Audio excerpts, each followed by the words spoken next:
What's good, tinfoilers? We are on episode 3 of season 3 of From, and this one's called Mousetrap, and I think this title is about as spot on as it gets. Before we go any further, this video is spoiler rich, so if you want to avoid that, now's the time to stop the video, save it, go watch the episode, and then come back. It'll still be here. Mousetrap deals with Boyd's arguably insane plans to look for a new way out of Fromville. But it also deals with the Matthews family drama, which continues as Jim tries to keep his family together while still trying to hold out hope for Tabitha. Jade has some more wild visions that may hold some clues. Fatima's baby worries continue, but Tillie steps in to try and lend some support. I'm not sure how well that went. Tabitha has the wildest story so far as she gets so close to getting some more answers for us right before we're hit with a massive shock ending. This episode of From hits on all cylinders, so I hope you're ready for a spicy recap. Before we begin, a quick shout out to the channel patrons. These people are the executive producers to this little show and all around great supporters. Thank you very much.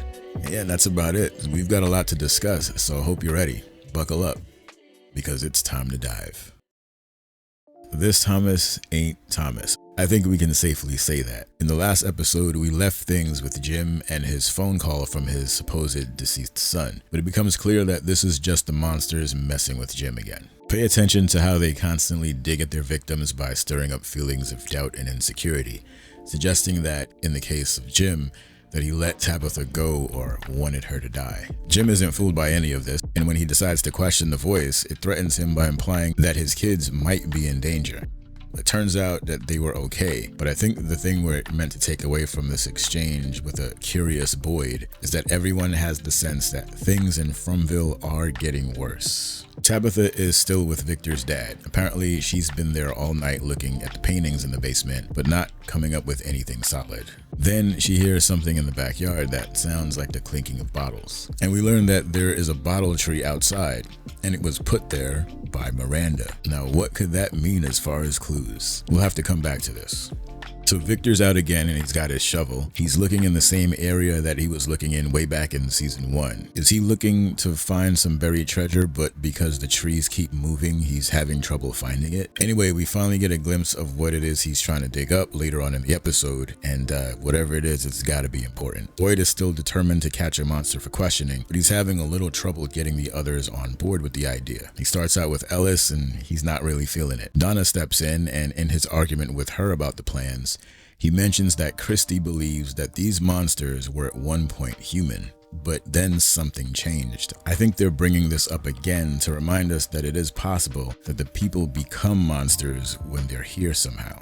Not being the type to give up easily, Boyd feels like he has to do something about this situation. But Donna, as usual, doesn't like the idea of risking anyone's life just to get some info. At least that's how she sees it. She likes to play it safe, live to see another day, and all that. So she poo-poos the idea immediately. But when has it ever stopped Boyd before? Now we finally get a little more time with Fatima's story arc, and she's still on the verge of retching at the sight of normal food, and still absolutely loves eating the rotting veggies. But she's spotted by Tillie, who looks surprised this time. More on that in a minute. A delegation of townies was chosen to head down to the lake to gather up food. Jade, Dale, Cheney, and Kristi are on the squad. Upon arrival, Jade suggests that the effigies at the log cabin, he suggests that they may have served the same purpose as the talismans, that they are there to keep the monsters away. This isn't confirmation, I don't think, it's just his opinion. And I've heard a few rumors about these little guys, and some fans claim that they have talismans embedded in them, but I cannot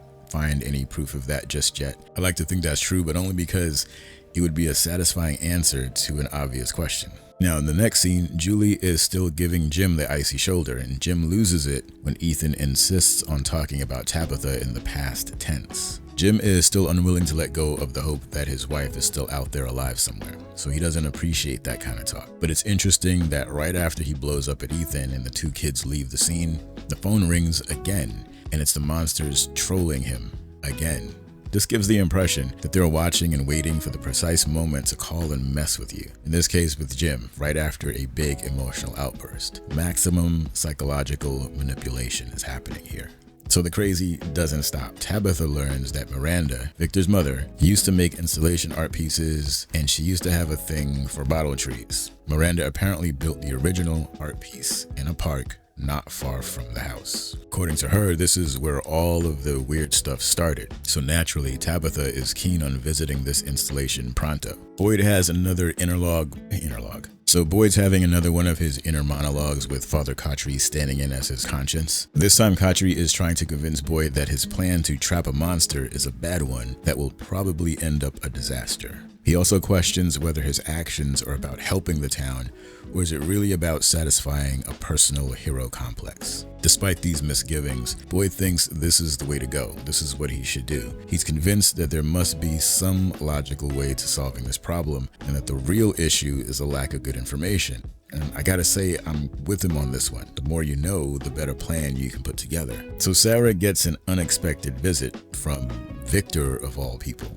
Which is weird because I couldn't figure out why he chose to do this at her house. Victor is being a little stranger than usual, but he's also holding on to a small piece of luggage that looks like it was covered in dirt, as if maybe it had been buried. So we have to assume this is what we saw him digging up earlier. Just a side note, the director makes it a point to have Victor notice the broken mug on Sarah's desk that she's trying to glue back together at the opening of the scene. There's a reference to things being broken and trying to fix them, even when you know it isn't possible. There is still some value in the actual act of trying. So Victor tells Sarah he's there to do two things: build a fort and tell a story. I guess we'll see the fort and hear the story in episode 4, because this is the last we hear of this thread for now.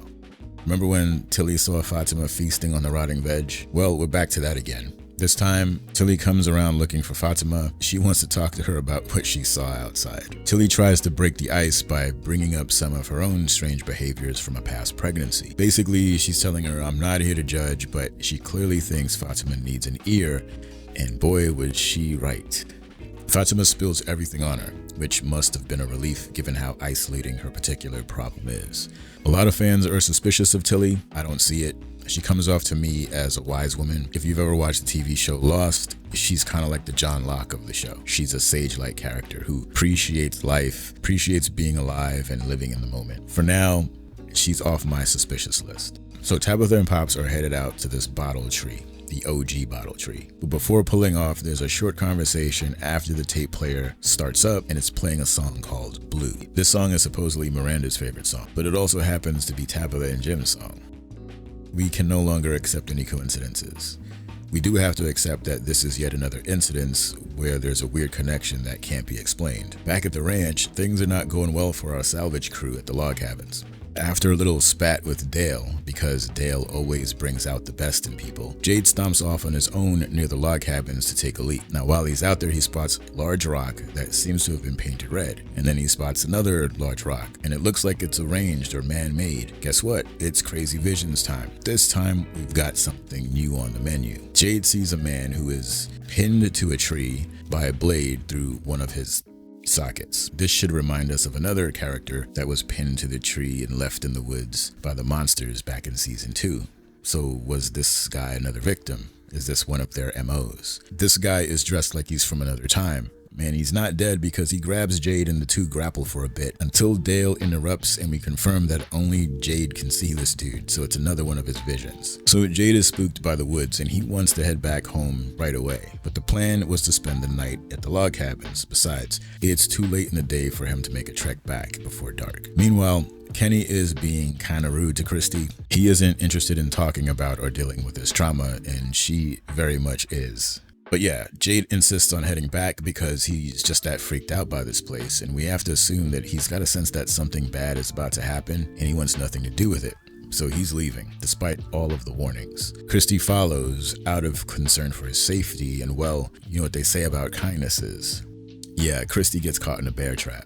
This is a very short scene, not a big deal, but there is another takeaway in the moment between Boyd and Paata, where she mentions that a nursery rhyme that she learned as a child somehow came to life in Frumville in some way, shape, or form. We never get the details, but that's what it sounds like she was about to say. Also note how hopeless Ethan seems when he's talking about everything. He's become the most depressing kid ever. Anyway, back to Tillie and Fatima. So Tillie thinks it would be a good idea to alleviate some of Fatima's concerns about the pregnancy by looking to tarot cards for answers. Fatima feels kind of insulted because she thinks Tillie's suggestion to use the cards it trivializes her dilemma, right? But Tillie explains that she's not only serious about it, but that she also benefited from using these cards herself, the very same cards. She claims that those same cards foretold events of her own life, but her understanding of the message was limited. She's hoping that this time things will be different. So Fatima relents, she agrees. Now Fatima chooses the question, is my baby okay?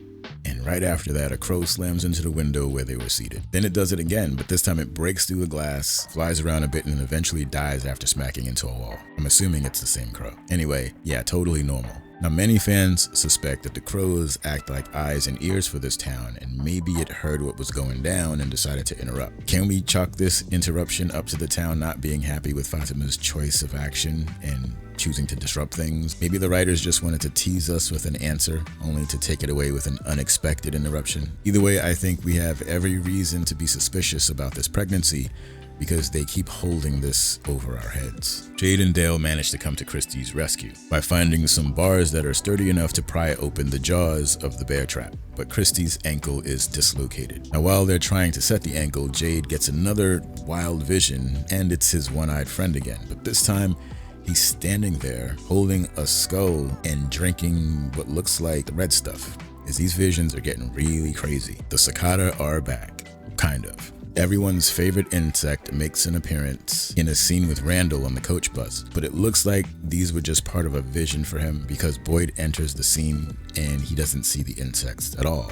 Randall was one of the cicada monster's victims. This could be his personal nightmare manifesting. Boyd tells Randall that they're gonna be changing the sleeping arrangements for one night because it's all part of his big plan to catch one of the monsters. So back over to Tabitha and Pops in their quest for the bottle tree.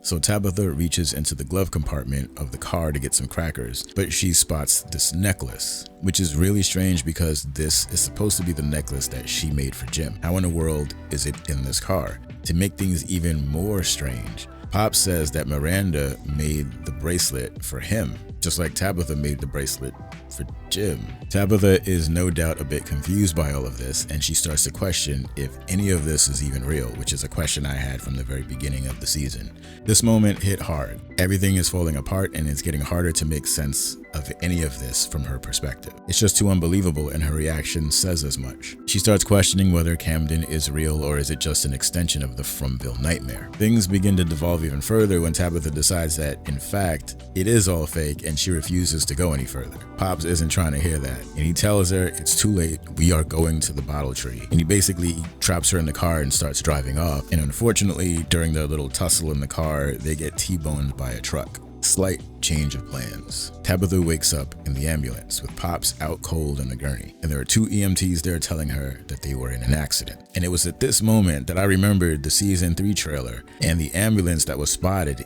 in Fromville. And I was like, oh crap, they're gonna end up back in Fromville. And that's exactly what happened. The driver of the ambulance says that there's a fallen tree in the middle of the road, and that old sinking feeling comes right back again. Mousetrap indeed. So the big question that comes to mind after seeing this ending, was this Fromville's way of getting Tabitha back, or is she locked into some kind of fated story where no matter what she does, she has to fulfill her role in the town? Or was this the town's way of getting Pops by using her to pull him in? I also wondered if Fromville does in fact choose people.